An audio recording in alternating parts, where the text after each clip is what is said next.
مرتبہ کعب بن عجرہ رضی اللہ عنہ سے میری ملاقات ہوئی تو انہوں نے کہا کیوں نہ میں تمہیں حدیث کا ایک تحفہ پہنچا دوں جو میں نے رسول اللہ صلی اللہ علیہ وسلم سے سنا تھا۔ میں نے عرض کیا جی ہاں، مجھے یہ تحفہ ضرور عنایت فرمائیے۔ انہوں نے بیان کیا کہ ہم نے حضرت صلی اللہ علیہ وسلم سے پوچھا تھا یا رسول اللہ، ہم آپ پر اور آپ کے اہل بیت پر کس طرح درود بھیجا کریں؟ اللہ تعالیٰ نے سلام بھیجنے کا طریقہ تو ہمیں خود ہی سکھا دیا ہے۔ حضور صلی اللہ علیہ وسلم نے فرمایا کہ یوں کہا کرو، اے اللہ اپنی رحمت نازل فرما محمد صلی اللہ علیہ وسلم پر اور آل محمد پر، جیسا کہ تو نے اپنی رحمت نازل فرمائی ابراہیم پر اور آل ابراہیم علیہ السلام پر۔ بے شک تو بڑی خوبیوں والا اور بزرگی والا ہے۔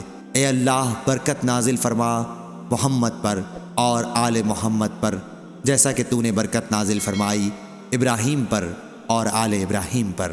بے شک تو بڑی خوبیوں والا اور بڑی عظمت والا ہے۔